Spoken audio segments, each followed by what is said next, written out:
거기자 미성년자에서는 아까 여러분 가로친 2번의 세 줄이 시험에서 아주 핵심이고, 그 외에 이제 법정대리인 동의 없이도 단독으로 법률행위에 계약택을 체결하는 경우가 있는데, 그 중에서 우리 시험에 자주 나오는 거죠. 올 시험에도 또 나왔지만 동그라미 4번의 대리행위예요.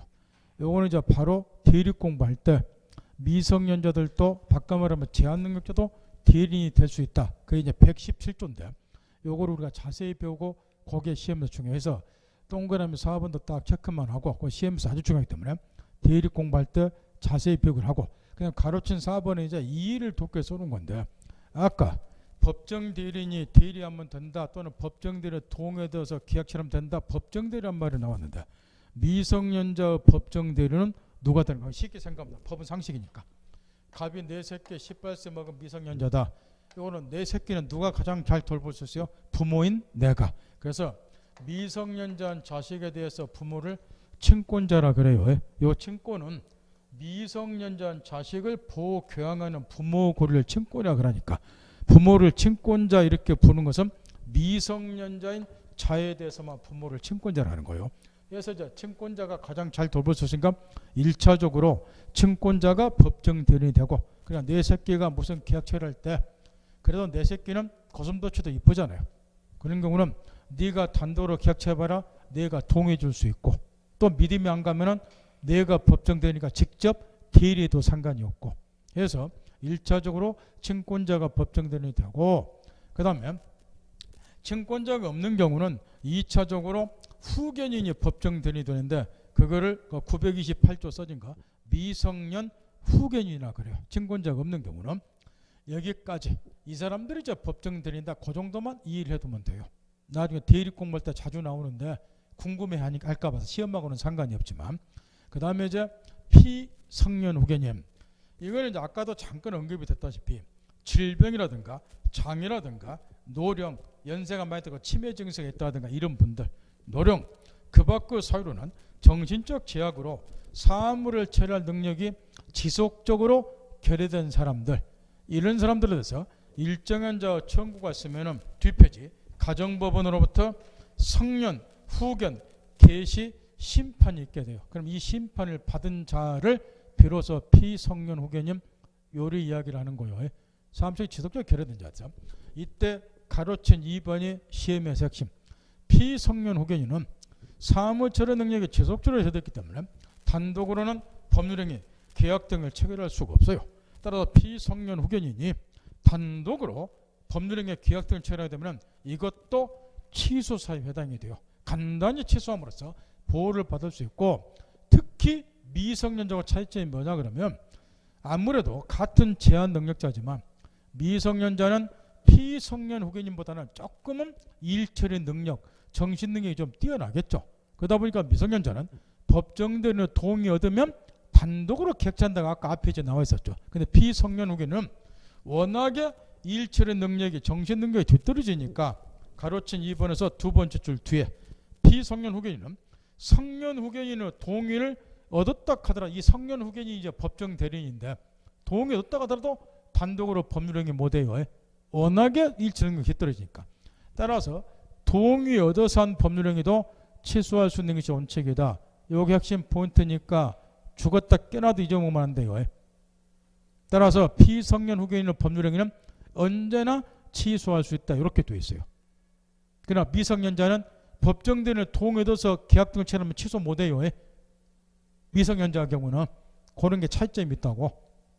같은 제한 능력자지만 아무래도 미성년자가 조금 정신연령이 좀 나을 거 아니에요, 일처리 능력이. 그 다음 가로친 3번에 성년 후견 기재 심판하면서 그러나 이제 유예가 좀 있다는 거예요. 가정법원은 취소할 수 없는 피성년 후견인의 법률행위 범위를 정할 수 있다. 따라서 그 범위 내에서는 피성년 후견인이 스스로 법률행위할 수 있다. 세 줄이 쓰였는데 어떤 거냐? 성년 후견 개시 심판을 딱 내려요. 이 사람은 사무처리 능력이 좀 결여되어 있다 해서. 그런데 완전히 결여된 건 아니고 사소한 계약 같은 것은 혼자 해도 될 것 같다.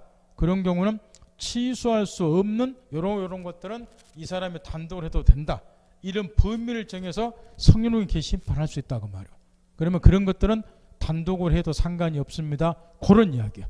더 나아가서 뒷구절에 일용품의 구입 등 일상생활에 필요하고 그 대가가 과도하지 않은 법률행위는 성년 후견이 취소할 수 없다. 그러니까 이런 거는 피성년 후견이 단독으로 해도 상관이 없다는 거. 왜 그러냐 하면 라면 한 박스를 산다고 생각을 해보세요. 요거는 일상용품이죠. 생활에 꼭 필요한 생필품이죠. 대가도 과도하지 않죠. 근데 이런 것마저도 피성년 후견이라 그래서 단독으로 살 수가 없고 항상 성년 후견이 대리를 해야 된다든가 이렇게 되면 먹고 살기 힘들 거 아니냐 그 말이에요. 따라 이런 거는 성년 후견하고 상관이 없이 피성년 후견이니 단독으로 계약 체로도 상관이 없다 그 말이야. 라면 한 박스 산다 이런 정도는. 이런 거는 취소 사유에 해당이 안 된다는 거. 그래서 가로친 2번 핵심이지만 가로친 3번 이런 경우에는 피성년 후견을 하더라도 단독으로 계약 체를 할 수 있고 이런 거는 취소할 수 없다. 이런 이야기인데 가로친 3번보다는 가로친 2번이 시험에서 핵심이고 가로친 3번은 이런 외에도 있다. 그런 이야기고 그 다음에 가로친 4번에 이렇게 피성년 후견인은 단독으로 계약 체결을 못 하잖아요. 그러니까 능력 보충 기간 대신 계약 등을 체류할 사람이 필요한데 이게 성년 후견인이에요. 이 성년 후견인은 피성년 후견인은 법정 대리인이 된다. 이거 봐보세요. 피자가 붙을 때하고 안 붙을 때하고 피성년 후견인 요 피자가 수동의 피자라고 했죠. 무엇을 당한다는 의미라고 그랬죠. 그러면 피성년 후견인 그랬으니까 후견 조력을 받을 자 그래서 피성년 후견인이요. 그래서 피자 떼버리면 성년 후견이니까 후견을 하는 사람이죠 이게. 그러니까 이 성년 후견이 법정 대리인이 되는 거예요. 구별하겠네. 피자 붙을 때하고 안 붙을 때하고 생각하면서 하세요. 생각하면서. 이 피자가 무슨 피자인가 딱 염두에 두고 그렇게. 그래서 성년 후견인을 두도록 되어 있고 이 성년 후견인이 피성년 후견인을 법정 대리인이 되어. 그럼 이제 한번 물어봅시다. 여기까지 이해했는가? 요 갑이 법원으로부터 성년 후견 개시 심판을 받아서 피성년 후견인이 됐어요. 성년자로서 후견을 필요로 하는 자 이런 심판을 딱 받았다고 말이야. 근데 이제 권리 능력자니까 건물을 자기 몸으로 소유할 수는 있겠죠. 그러면 요거를 매매를 하고 싶다. 이럴 때는 어떻게 해야 된다는 거요? 여기 피성년 후견인은 성년 후견인은 도움이 얻어서 매매 등을 못하는 거요. 그럼 어떻게 매매해야 될까요? 이거 팔고 싶으면 성년 후견인이 뭐 하면 돼요? 대리하면 돼요. 얘가 직접 매매는 못하니까. 그래서 누가 필요하다? 성년 후견인 법정 대리인이. 얘가 이제 얘를 대리해서 나는 갑대리인 의뢰하고서 피성년 후견인을 건물에서 매매하면 되는 거예요. 그 매매하면은 매매계약 체결은 성년 후견인 법정 대리인이 했지만 권리무는 누가 취득한다? 갑이. 권리 능력은 있으니까. 이런 식으로 계약 체결하면 된다고 말이에요. 그런 의미예요 지금이. 그 다음 가로친 5번 성년 후견 개시 원인이 소멸이 됐어요. 일처리 능력이 이제 회복이 됐다 그 이야기야. 그러면 자동으로 능력자가 되는 게 아니라 법원으로부터 성년 후견 종료 심판이 또 있어야 돼요. 이 사람은 이제 정신병이 좀 나아서 단독으로 계약 체결할 만한 사정에 놓여 있는 사람이다. 법원에서 확인을 해줘야 된다 말이야. 그게 성년 후견 종료 심판이라 그래요. 이 심판이 있어야지 비로소 능력자가 되는 거예요. 그러니까 피성년 후견인은 아무리 사무처 능력 지속적으로 됐다 하더라도 법원으로부터 성년 후견 개시 심판이 없으면 피성년 후견이 안 되듯이 아무리 또 제정신이 돌아오고 성년 후견 개시 원인이 소멸했다 하더라도 법원으로부터 성년 후견 종료 심판이 없으면 능력자가 되는 거 아니에요. 그러니까 법원으로부터 이 심판들이 꼭 있어야 돼요. 그러니까 이해할 수 있겠나요? 그럼 이제 묻는다. 이해했는가? 요즘에 또 언론에 많이 나온 게 뭐냐? 치매 환자들이에요. 치매도 경증이 있고 중증이 있어요. 그러면 요즘 이제 시골에서 제일 지금 사회 문제가 되는 것이 이런 거란 말이에요. 여러분 같으면 어떻게 하겠나요? 요 갑이 우리 아버지예요. 요즘에는 50대도 치매 환자들이 많이 있어요. 본인도 잘 이해를 못하죠. 치매도 증세가 다르기 때문에. 근데 아버지가 시골에 토지 등을 많이 가지고 있어요. 아버지가. 근데 아버지가 시골에 어머니도 돌아가시고 혼자 사신다 그 말이야. 근데 도예지에 살고 있는 자식놈들은 명절 때 빼놓고 또 명절 때도 거의 안 가본 자식놈들도 있고 잘 안 가봐요. 그러니까 아버지가 이제 외로우니까 시골에 가면은 다방이 많이 있어요. 서울 수도권에는 광역시 같은 데는 다방들이 다 없어졌지만 그 다방 레지 차 따라주고 배달을 다방 레지던 다방들이 많이 있어요. 여기 가보면 이 어르신들이 전부 이 다방에서 소일을 하고 있어요. 그럼 텔레비전도 보고 신문도 보고 그러고 그러면 다방 레지는 마담이 아주 잘해줘요. 친부모님 모시듯이 손톱도 깎아주고 그렇게. 그래서 여기 가서 노시는데 문제는 이런 거란 말이야. 여기 저 레지 김양이 시집 갈 때가 됐어요. 그래서 저 아버지가 도예지 있는 자식놈보다도 김양이 나한테 더 잘해줬어. 주물러 주고 손톱도 깎아줘. 어르신 오면은 뭐 한다 그러고. 그래서 이 김양한테 문전 옥답을 한 2필지를 증여를 했어요. 네 시집 갈 때 써라 이렇게. 영파했나요? 도예지 사는 아들들이 이걸 알았어요. 등기도 김양 아빠 다 넘겨줬어. 도예지 사는 아들놈들이 이거 알았어. 그럼 아들놈들이 이렇게 이야기를 해요. 우리 아버지는 치매증, 또 실제로 치매증서도 좀 있어요. 치매증서가 있기 때문에 요 증여 계약은 무효다 그 말이야. 그래 김양한테 등기 넘어가도 우리 아버지가 소유자다 이렇게 소송을 제기를 해요. 소송에서 승소할 것 같아요? 승소 못해. 왜 못해요? 우리 아버지가 증여할 당시에 치매증서 있었다. 정상적인 반응이 없었다. 의사능력 없다는 걸 입증해야 되기 때문에 이 입증하는 게 어려운 일이라고 말이야. 치매도 차이가 있기 때문에. 또 치매도 어째요? 부모님들 보면 오전에 말짱하셨다가도 어째요? 또 오후 되면 또 심해지고 막 그러잖아. 그걸 입증하기 힘든 거야. 못 찾아와 이거. 못 찾아온다고. 그럼 이럴 때는 어떻게 하면 돼요? 미리 아버지가 치매 증세가 있잖아. 노령으로 인해서. 그럼 뭐 해야 돼요? 법원에 성년후견 개시 심판 내려서 청구를 하라 그 말이야. 그래서 법원으로부터 성년 개시 심판을 받아놓고 그러면 피성년후견이 되죠. 그러면 이제 김양한테 증여해도 간단히 이기잖아.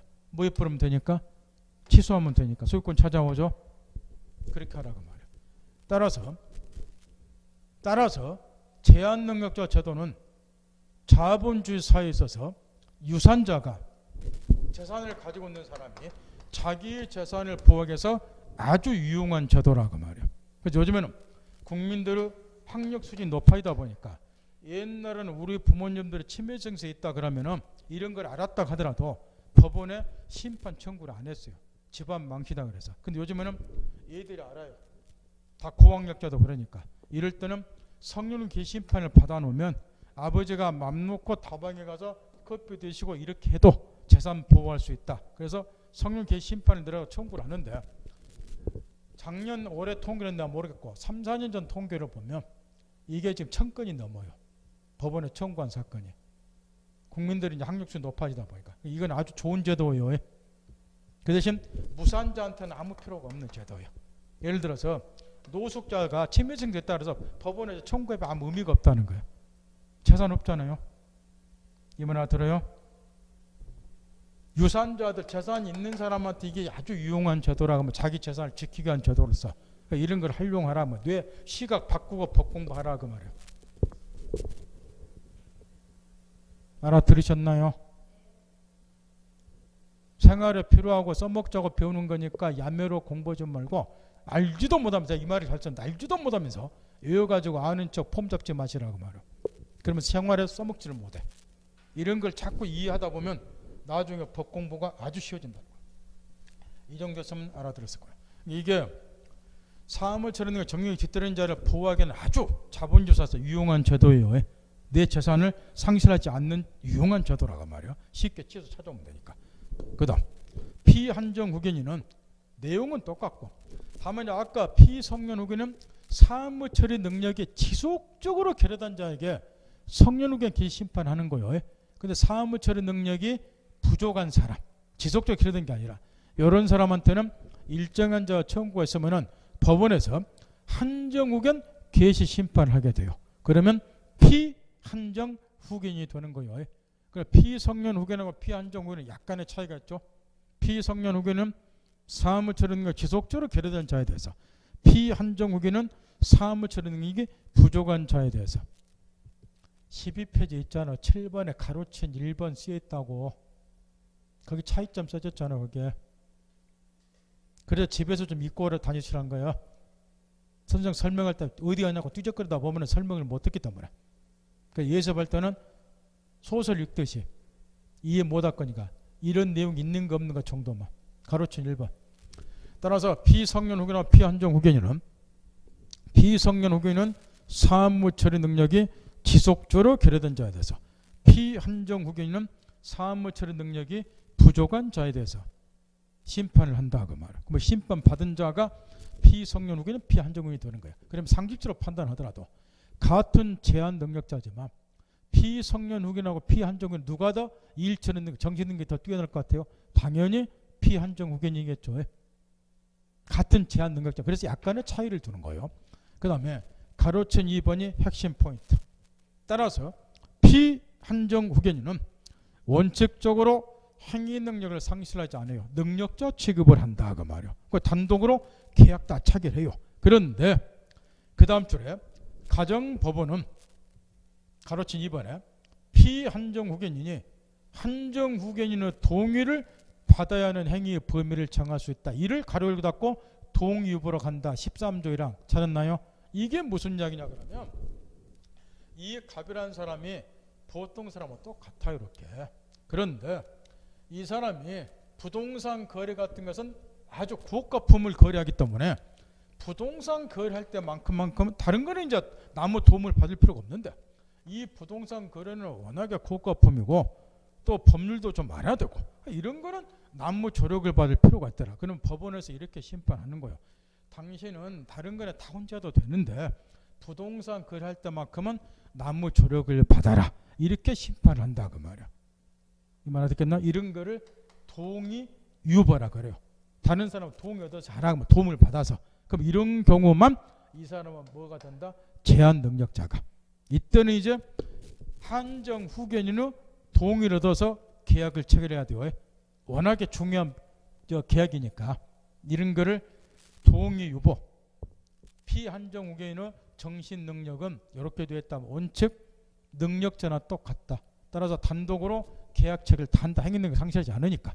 그러나 이제 한정 후견인의 동의를 받아야 하는 행위의 범위를 정해서 법원을 심판하게 되면은 그 행위만 한정 후견인의 동의를 해서 하면 되고 따라서 그 범위 내에서만 제한 능력자가 된다 그 말이에요.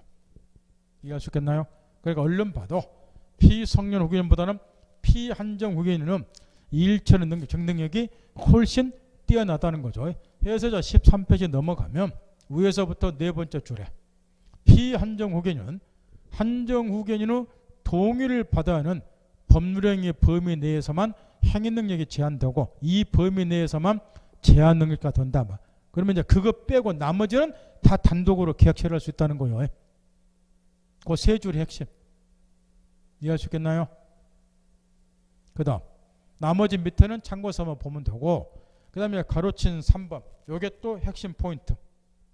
이처럼 이제 법원에서 심판하면서 당신은 부동산 거래할 때만큼은 다른 사람의 조력을 좀 받아야 된다. 동의해서 계약 체결하라. 해서 이제 동의 얻어서 부동산 매매하도록 됐는데 이 사람이 한정 후견의 동의 없이 부동산 매매를 했다. 그러면 이런 것도 취소사유에 해당이 되는 거예요. 그게 이제 13조 상사지 이게 핵심 포인트 또 두 줄이. 그 대신 이제 이것도 마찬가지. 아까 피성년 후에서 나왔던 것처럼 라면 한 박스를 구입한다든가 일상생활용품 또 대가가 과도하지 아니한 것들 이런 것들은 단독으로 계약 체결 당연히 해야죠. 이 사람도. 그래서 이런 것도 당연히 단독으로 계약 체결이 가능하고 그러니까 참고서만 보면 되고 그 다음에 가로친 4번 이 피성년 후견인의 경우도 한정 후견인 조력자를 두도록 되어 있는데 한정 후견인은 당연히 법정 대리인이 되는 것이 아니란 점에서 가로친 4번에서 5번째로부터 쓰여 있어요. 아까 피성년 후견인을 도와줄 사람 성년 후견인이 있었죠. 성년 후견인은 당연히 법정 대리인이 돼요. 그런데 피한정 후견인을 도와줄 사람 한정 후견인은 당연히 법정 대리인이 되는 것이 아니고 법원으로부터 대리권을 수여받아야지 비로소 법정 대리인이 된다 그 말이에요. 따라서 차이점은 뭐냐 그러면 거기에 마지막으로 쓰였다시피 대리권을 수여받지 아니한 한정 후견인은 대리권을 수여받지 못했으니까 법정 대리인이 될 수 없겠죠. 그 점에 있어서 당연히 법정 대리인이 되는 성년 후견인하고 차이가 좀 있다는 거예요. 그럼 왜 이런 차이를 두냐? 그럼 이거는 나중에 우리가 시험범에 들어가 공부할 때 써먹게 되는데 왜 이런 차이가 있냐? 그러면은 피성년 후견인은 원칙적으로 능력자잖아요. 단독으로 계약 체결할 수 있잖아요. 이렇게. 그러니까 굳이 한정 후견인이 대리를 꼭 할 필요가 없다는 거예요.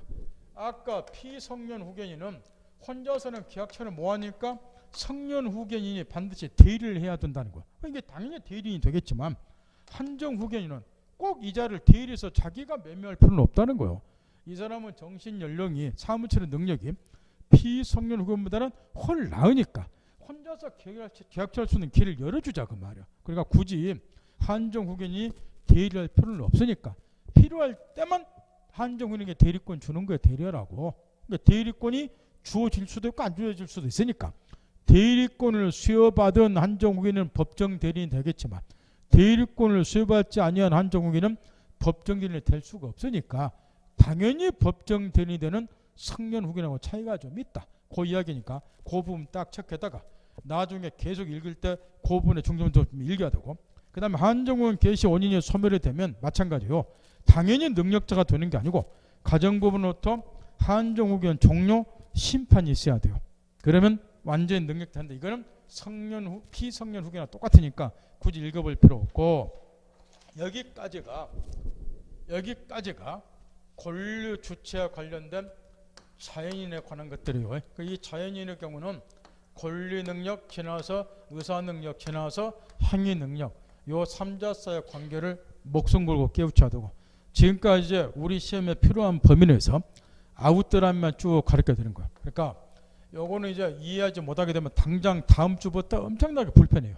이걸 이해를 못하면 따라서 집에서 필요할 때마다 버리지 말고 읽어봐야 된다는 소리고 그 다음에 두 번째 권리 객체. 이 권리 객체와 관련해서는 아까도 첫 시간에 이야기했다시피 권리 종류에 따라서 객체가 다종다양하나 그 중에서 이제 가장 중요한 것은 우리가 보통 건물에서 매매한다, 토지에서 매매한다, 휴대폰에서 매매한다, 객체가다 이런 물건들이죠. 그래서 이제 권리 객체로서 가장 중요한 것이 물건이기 때문에 우리 민법에서는 물건에 관해서 자세히 규정이 되어 있어요. 이것도 마찬가지예요. 이 물건에 관해서 이해를 못하게 되면은 나중에 물권법 공부할 때 이 물권이라는 권리를 저번에 잠깐 이야기 줬는데 이런 것들이 있다고. 이 물권은 물건을 직접 배타로 지배할 수 있는 권리예요. 그래서 물권의 객체가 되려면 원칙적으로 물건이어야 돼. 근데 이 물건이 뭐냐 이해 못하면 물권법 공부하기 어렵죠. 근데 기본서에 물건이 뭔지 자세히 설명이 안 됐다는 거. 이건 아는 걸로 간주하고 물권법 공부를 하니까. 근데 무슨 이야기냐? 공부를 몇 년 한 사람 물건이 뭔지를 알지를 못해요. 우리 민법상 물건을 어떻게 분류하는 것도 알지를 못하고. 그러니까 실력이 정체가 돼서 올라가지 못하는 거예요. 그래서 기초입문 과정에서 권리 객체로서 물건에 관해서는 점검을 좀 해야 된다. 미리 알아둬야 된다. 그래서 이제 두 번째 권리 객체 물건에 관해서 설명이 됐다 말이야. 일단 물건을 우리 민법에서는 이렇게 개념적 이거는 부동산의 개론 시험에도 나와요. 여러분 개론 공부할 때 민법 관계된 게 앞부분에 많이 나와요. 그 물건에 관해서도. 그 민법 실력이 좋으면 다른 과목 공부도 잘하시다. 2차 과목도 잘하고. 우리 민법상 물건은 유체물 및 정기에 따라 관리할 수 있는 자인력을 말한다. 이렇게 개념이 정의되어 있어요. 이걸 물건이라고 한다가 말이야. 그러면 유체물은 글자 그대로 형체가 있는 물건이에요. 그러나 정기에 따라 관리할 수 있는 자인력은 전기 같은 건 형체가 없죠. 이런 거를 무체물을 그래요. 따라서 물건에는 형체가 있는 유체물도 있고 형체가 없는 무체물도 있는데 여기서 중요한 거는 2번 관리가 가능할 것 요게 핵심 포인트라고 말이야. 유체물이든 무체물이든 물건이 되려면 첫 번째 핵심 요건은 관리할 수 있어야 돼요. 관리할 수 있다는 것은 독점에서 배타적이란 말은 독점에서 그 이야기를 배타적으로 지배할 수 있다는 걸 말해요. 따라서 사람의 지배할 수 없는 거는 물건이 될 수 없다는 거예요. 예를 들어 거기다 예를 들었다. 저 하늘에 떠 있는 해나 달, 별 이런 건 형체가 있죠. 유체물이라고. 그러나 이거는 우리 민법상 물건이 아니라고. 왜 그래요? 사람이 지배할 수 없잖아요. 관리할 수 없잖아. 이런 거는 물건이 아니다 그 이야기예요. 자, 우리 지금 이 교실 안에 지금 수소 또는 산소 또는 질소 이런 게 이제 이 교실 안에 떠다녀요. 그럼 교실 안에 떠다니는 수소나 산소, 질소 이런 거는 현재 상태 물건이 아니에요. 사람이 지배할 수 없으니까. 근데 이런 수소도 수소 탱크에, 산소도 산소 탱크에, 질소도 질소 탱크에 모아 가둔 다음에 인간 생활에 유용하게 필요한 데마다 사용을 하죠. 그럼 탱크 속에 모아 가두어진 수소, 산소, 질소는 물건이 되는 거예요. 이건 사람이 지배할 수 있으니까. 제가 무슨 이야기 하려고 하는지 알아듣겠죠? 따라서 유체물이든 무체물이든 물건이 되려면 사람이 뭐 할 수 있어야 된다? 관리, 지배할 수 있을 것. 그게 첫 번째 전제 요건이에요.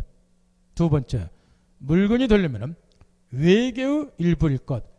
요거는 뭘 말이냐 그러면 사람은, 여러분 같은 살아있는 사람은 권리의 주체이지 객체가 될 수 없는 거예요. 존엄한 존재니까. 따라서 물건이 되려면 사람이나 또는 사람의 신체의 일부가 아니어야 된다 그 말이요.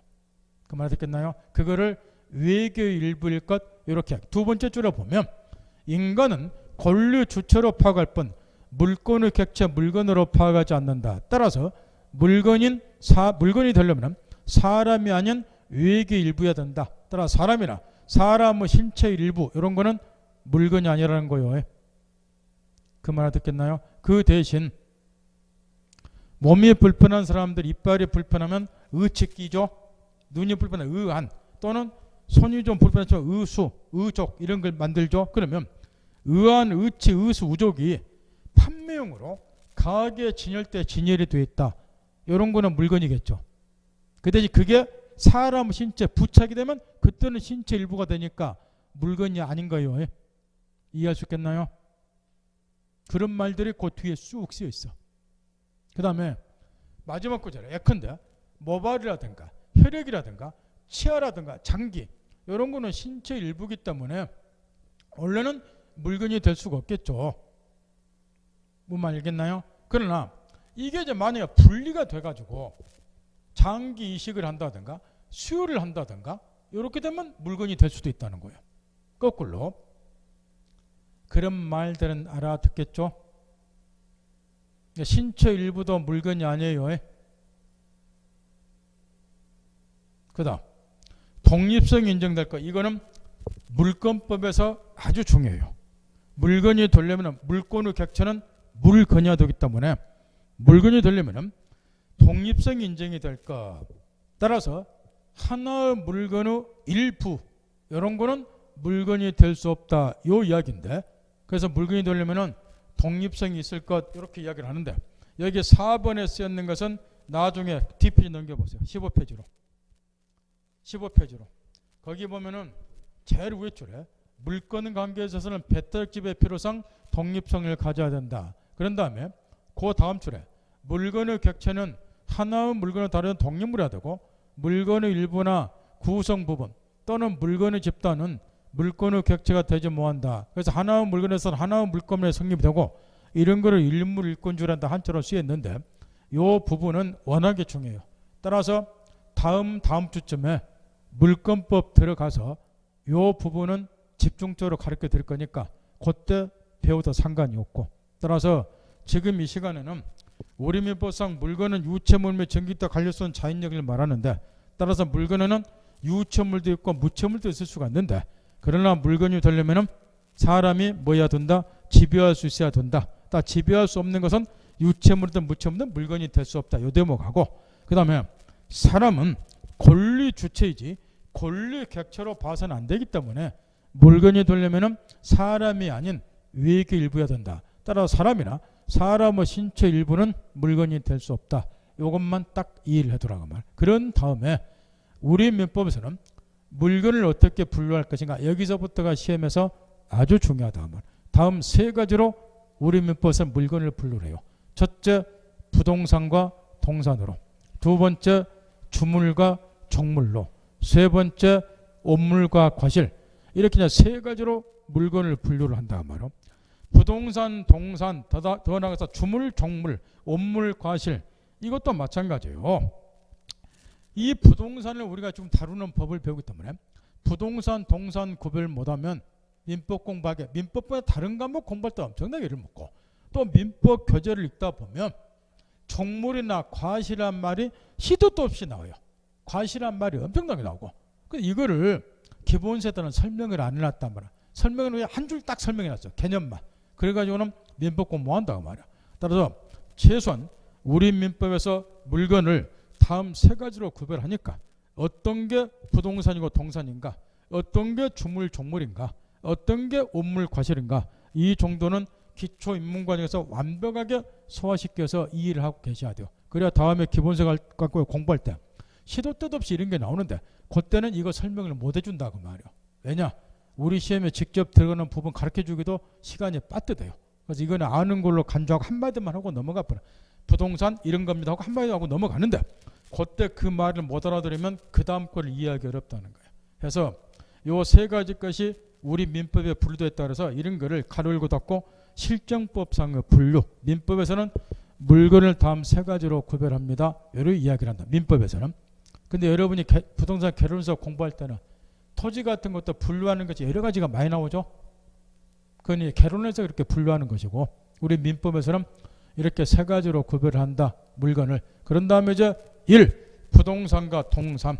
그 다음에 주물과 종물, 온물과 이제 뒤로 쭉 나와 있어요. 집에 가셔가지고 이해할 수 있는 범위 내에서 그냥 참고 삼아서 쭉 읽어보고 오세요. 지금 1시 10분이 됐기 때문에 오늘 여기까지만 수업을 하겠지만 그 다음에 다시 하게요. 집에 가셔서 정말로 이거는 목숨 걸고 꼭 이해를 하셔야 돼요. 권리 능력, 의사 능력, 행인 요 세 가지는 요게 이해가 안 되면 앞으로 민법 요거는 민법에서만 나오는 게 아니고 제한 능력은요 공법에서 나오고 중개사법에서 나오고 다른 법에서도 많이 나와요. 등기법에서 나오고.